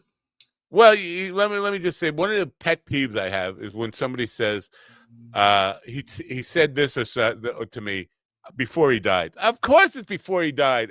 When you hear that before he died as the tagline, I mean, what, were you assuming it's after he died? No. This was an interview done with Eddie Van Halen before he died. Yeah, of course, before he died. I'm going to start saying that in my comedy routines. My mother said to me after she died, just to see if people realize what I was going to say. My mother said after she died. I want to get Wolfgang, Eddie's son, on the show because I know Wolfgang learned to play from Dad. Because in this interview, which was later in life, it wasn't when he was sick and dying. He was talking to whoever the interview was, and he said people used to come up to me and say, like, "Where's your pedals? I had none." He always plugged directly into the amp. Now that's surprising to me. If you listen to his sound, it sounds like he had delay pedals. It definitely sounded like he had a distortion pedal. He said he never had any pedals. He said because he couldn't afford them. He built the electronics into the guitar and the amp, and that was all he needed. So he only plugged directly into the amp. So he had effects. It just weren't pedals. Well, it distorted natural tube distortion and stuff like that. But he claimed no delay, no any of the compression or any of that kind of stuff. But if you listen to his sound, you would swear he's using a bunch of pedals. Now, Wolfgang, again, his son, who has learned to play from him, I'm certain I've seen him in live footage doing the old, looking down at where clicking pedal stuff. So I'm just wondering, why didn't Dad teach him to just go plug straight in? And does he use pedals, or am I just imagining that? But that's because he plugged straight into the amp. After the pedals. No, I'm just saying. Yeah. Yeah. From the pedal board. Yeah, but from the pedal board straight into the amp from the pedal board. I don't know if you've done any of that tapping stuff. To me, it's almost impossible to do without like hyped up gain and compression and all this stuff to get any like real volume out of that tapping stuff. It's just not the same as when you're playing with the pick. You don't go from playing with a pick and doing that and have it at the same volume. I don't know. I was floored by that statement that he'd never played with any pedals ever in his life. Now, I had not heard of Eddie Van Halen until like, oh man, like years and years. I don't even know. They probably when he did Hot for Teacher. I guess MTV Hot for Teacher. That's probably the first time I heard of Eddie Van Halen.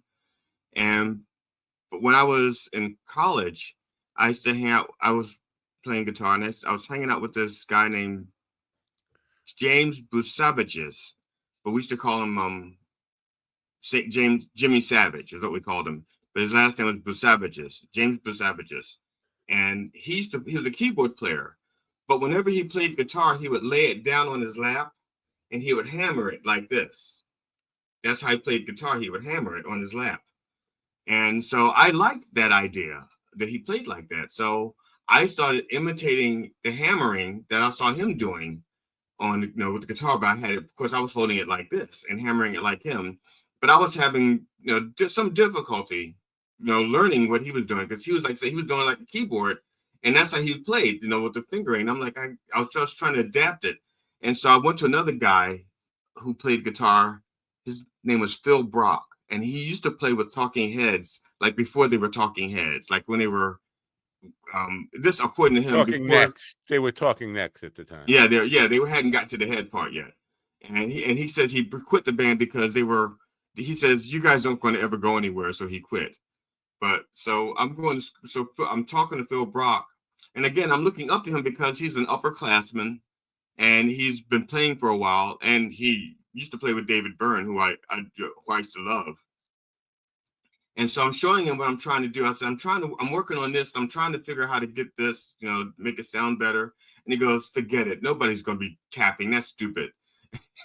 and so it's two bad decisions he made. Nobody's going to be doing that tapping technique, and he quit Talking Heads before they got a chance to get off the ground. Tapping had been around a long time before Eddie Van Halen. Yeah. I didn't learn that. I didn't learn that until later either. That there were people who've been doing that for like ages. Yeah, it's not easy, especially to get all the volume. I still don't know a lot of how people doing those cascading harmonics, where they basically the right hand is doing harmonics and picking at the same time. Like you're doing a 12 frets from where you're holding the note, and you're doing a harmonic, and this hand is picking behind it. So it's man, you got to be good with that. And they do them so effortlessly up and down the neck. It's like, how the fuck? How much? You never had a girlfriend. You never had friends when you were in school. You couldn't. Where did you find time? You had to be in your room all day and all night, fucking learning how to do that and practicing it over and over. I do miss. I miss when I used to play. When I used to be a better guitar player. I miss those days. With the arthritis, Sunshine learned to ski at Ruidoso Downs. I have a lot of experience that happened in Ruidoso. So like lots of stuff. It was a fucking crazy town. But Julia Roberts kissed me there once. I think tried to make somebody else jealous. She was shooting pool, and I was watching. I couldn't believe I was in a bar with Julia Roberts, and she got me up against. I forget what she said to me. Like I was staring at her or something, and then she said, "You want a piece of this? A piece of this?" And then the last thing I knew, she was fucking laying lips on me, and I was like, "Whoa!" And then everybody was laughing at me because of my reaction. Like I didn't know how to follow up. I was stunned. That was not when I was a kid either. That's kind of like when Eric Roberts kissed me. I was like the same way. Oh no, I could see that. The cop shit his pants. What does that have to do with anything? Cop shit his pants. Yeah, I remember when I kissed Eric Roberts. He was playing pool. Yeah. Did he say you were in Star 80? I said, you were in Star 80, weren't you? Did he point his finger at you and say, "You're a great kisser"? No. He actually said, "You kiss better than my sister." Oh. No. Yeah. Ruidoso's. And how do you say it? Well, she spells it right, but Ruidoso, some people say Ruidoso, Ruidoso. I don't know. All right. Well, let's wrap this fucking nonsense up. I know it's only an hour and a half. People are just, but I just wanted to do it so we have a number on number 998, so that people Monday tuned in for the music videos. You realize that, don't you? There's like I'll play a music video. Let's play a music video. I'm gonna play. You got one of yours? I'll play one of mine. You look for one of yours to get ready, right? Well, the thing is, yours are so much better produced than mine are. I'll grab one. Oh wow! I'll grab one. This isn't one. This isn't very well produced. This was done. I'll tell you. This was done in my bedroom. In front of, I painted the walls in my bedroom in my old house in Santa Mauritius. Painted the walls green. I was experimenting with green screen. This is like 2002, 2003 or something. I was experimenting with green painted walls in my house, and the lighting wasn't right. So it's a little bit weird. Sometimes you can see through the green screen and stuff like. It's called I Know What I Know. Here you go.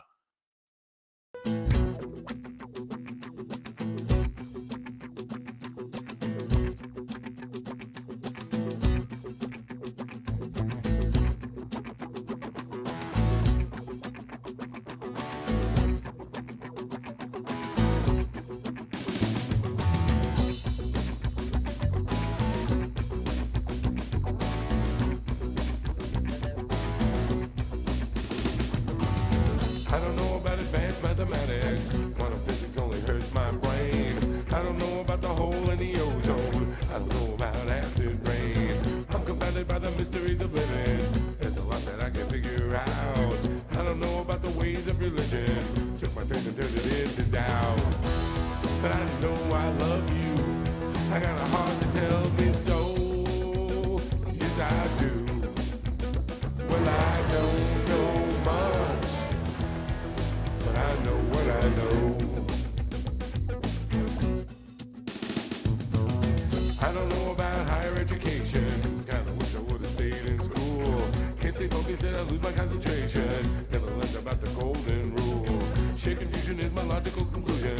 Thinking hard is just a waste of time. Is it a miracle or optical illusion? I only know that it blows my mind. I don't know about Jesus. I know all about rock and roll. Yes, it's true. Well, I don't know much, but I know what I know.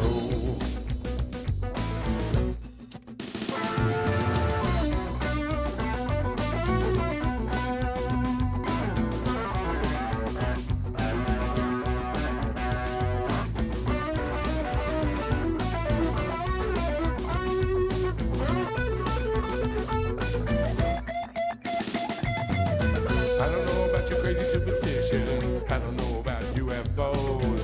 I don't know about crooked politicians. I do believe we had enough of those. I don't know about the latest pop idol. I don't know about his big hit song. But I know about the fight for survival. Some think I'm smart, but I could be wrong. I know a little about Texas. I know all about New Mexico. Yes, I do. Well, I don't know much. I know what I know. Well, I don't know much, but I know what I know. You know I don't know much, but I know what I know.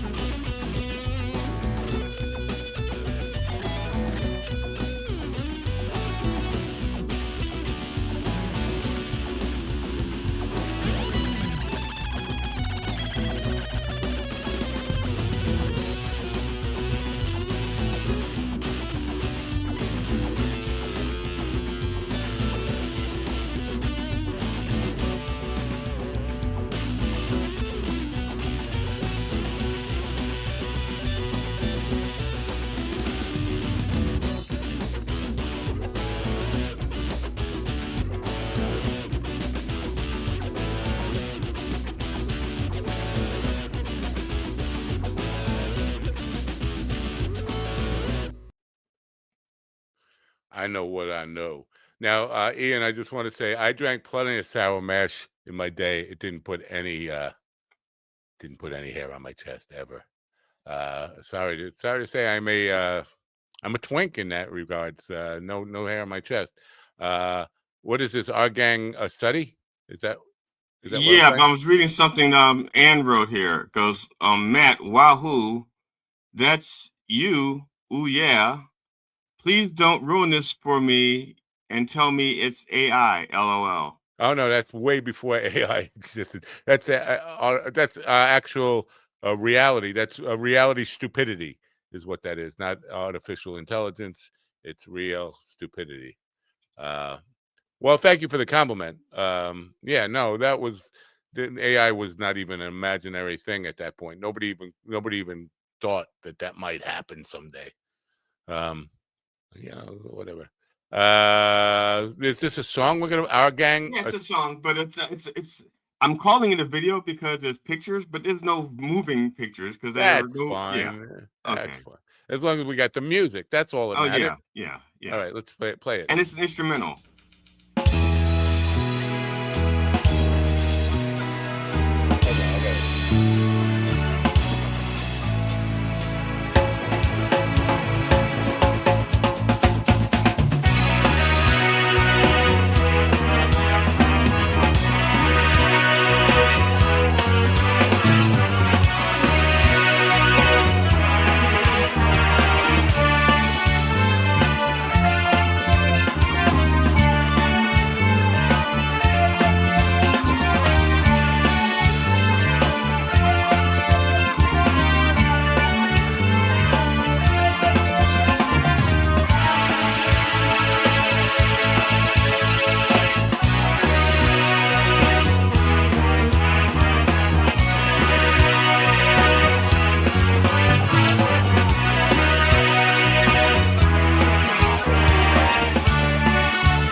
What the hell guitar was that? That looked like a Strat copy or something.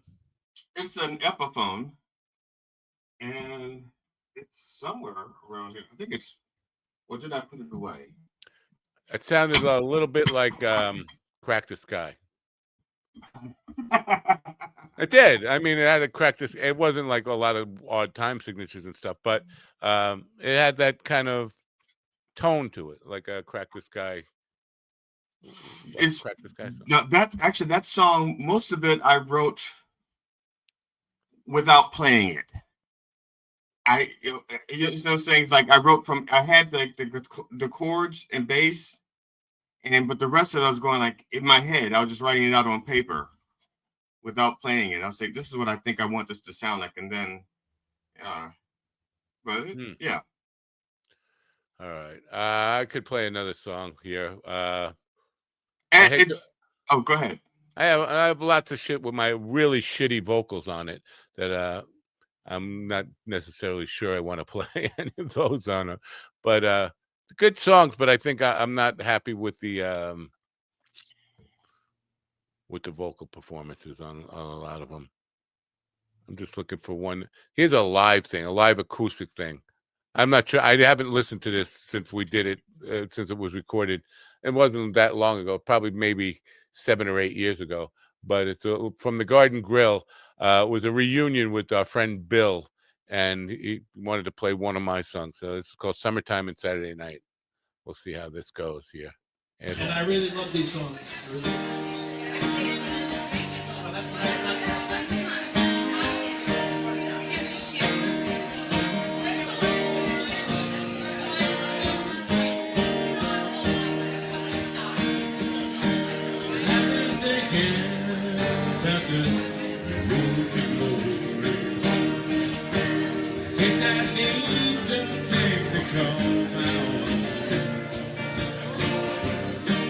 That's somebody's back. Nice back. Nice back.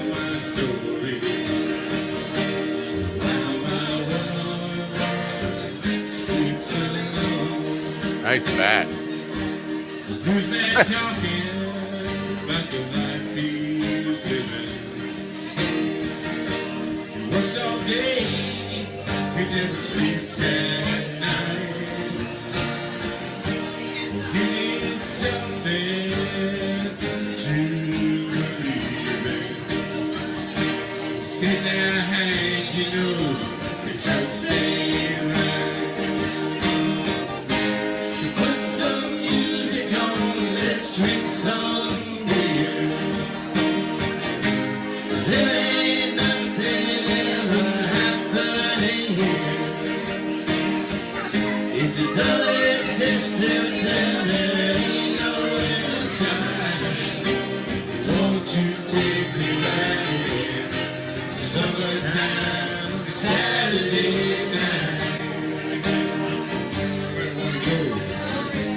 All right, enough of that.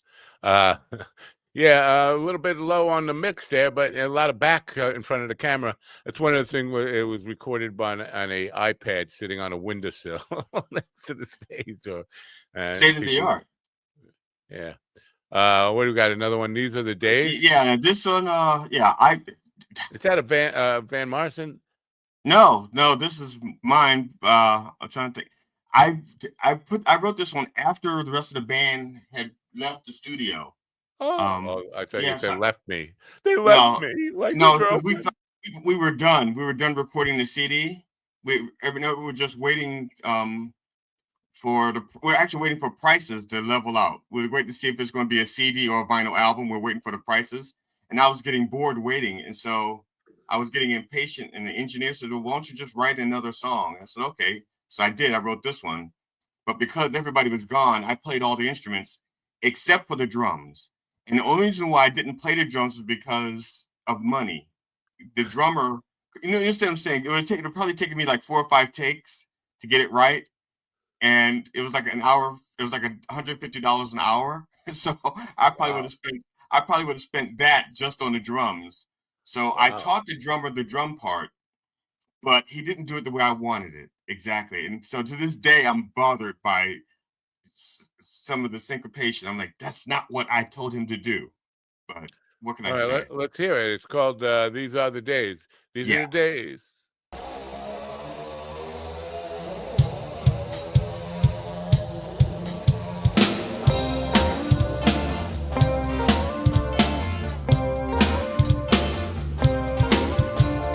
Walking on the white lines down the middle of the road, chasing down a fantasy, choking on a rainbow, running down the line, running out of steam. Life falls to ruin when it's strangled by a dream.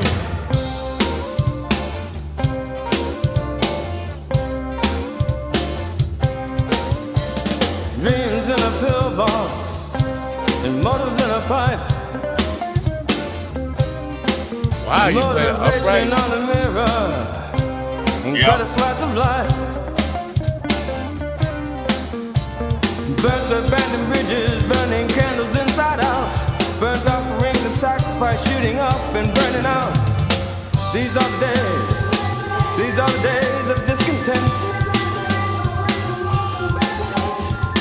These are the days of wisdom lost. These are the days of bad intent.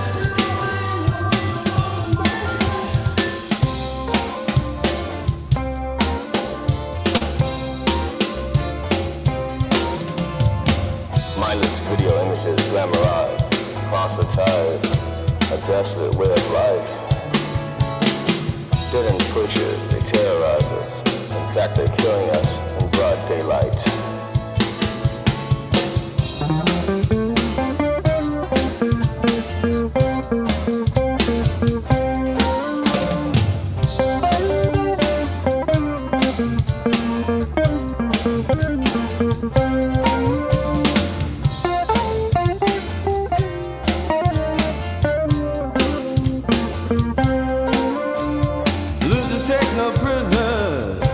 And dying takes no time. No time at all. No particular skills required to murder your kind. Your intestine results of really heinous. Burn fruits of your labor. Don't save lives and can't save this. These are the days. These are the days. These are the days.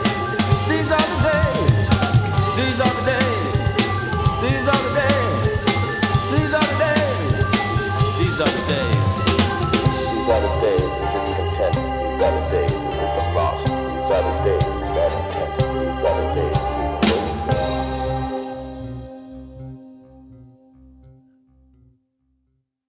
I like that little. Wait, what? Wait, no. Oh, where we go? I don't know.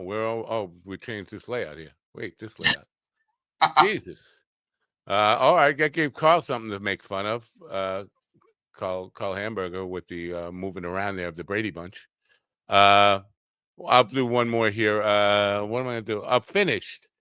Finished. This is an appropriate song for me for today, especially because I might die today. Finished is just about. It's about feeling like giving up. It's a grunge song. This is me. And I know it doesn't sound like me on vocals. It's me on vocals with lots of processing. By the way, I like the special effect there of the I don't know if what would you call that, megaphone type of hollowed out spoken word over this stuff. That was a cool little production technique. This is called Finished. It's an original song, grunge song, inspired kind of by Kurt Cobain, like early 90s grunge stuff. It's called just to answer that thing about the that special effects on the voice. I actually just ran my voice through my guitar effects pedal. Wow. Here you go. Finished.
Finished. Oh, what happened there? Oh, there you go again. Finish again. I don't know why that does that. Oh, because whatever I do. Sold it out to video, maybe? Yeah. And once you sold out the video stops and there's nothing to go into the solo. Yeah. All right. Anyway, that's a little bit of music song swap. I hope you enjoyed that. Better than us swapping spit. We tried that in rehearsal and it didn't just work out very well. I had to put. I'm sorry, I did that because it's the camera where my camera is. If you're in the wrong spot, yeah. Yeah, we also wanted Carl to have one more thing. Yeah, not like he's going to be looking at this, but no, he'll. Anyway. Yeah. Yeah. So why don't we wrap it up here at like 2 hours today and let people go enjoy Tony Miller's show, the Tony Miller Show. Tony Miller. Boom, boom, boom, boom, boom, boom, boom, boom, boom. Oh no, that's Barney Miller. Tony Walker on Gov's Radio. Tony hung out with Texas Ranger. Tony hung out with Tom Arnold the other day, last week, a week ago today. Oh, Tom Arnold. You know Tom Arnold, Roseanne Barr's old husband. Oh yeah. I was thinking the pig from Green Acres, but never. True Lies. I don't know. I think that's the only movie he ever did. True Lies. He should have been in more. He was good in that part with Arnold Schwarzenegger. I'll say that was probably the only movie he did. He was actually good at. He was just the sidekick, the plucky sidekick. Yeah, but he got a lot of acclaim for that, and I don't know why he wasn't in more movies after that. Because that guy who did, was it Paul Blart? That guy who did him, what's his name? Kevin something? The one who did Paul Blart Mall Cop. Yeah. Kevin James. Yeah, I think because Kevin James came along and he was cheaper. All right. I mean, they're almost you can almost substitute one for the other. The same type of humor, the same type of look. Yeah. And it's just a matter of budget. Sort of. One was married to a crazy person. Yes, and nobody wants to deal with that. Yeah. So tomorrow we were supposed to have a guest. This is a guest that had been Thomas R. Wilson, who had been scheduled twice before, the empathy guy, who didn't show up.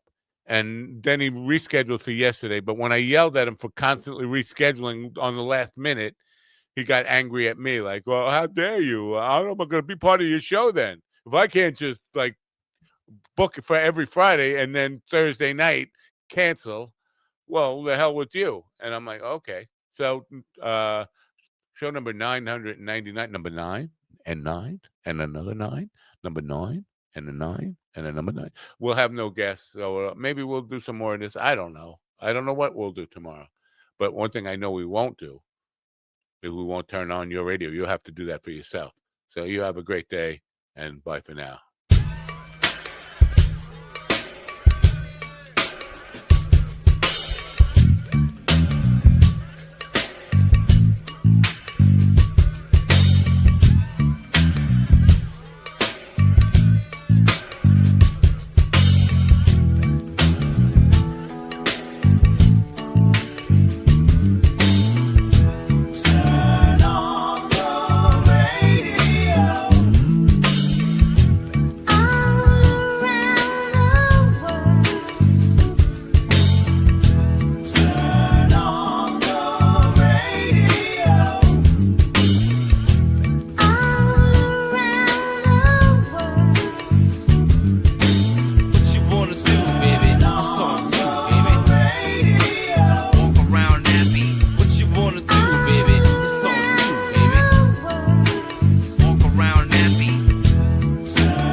listen to me now.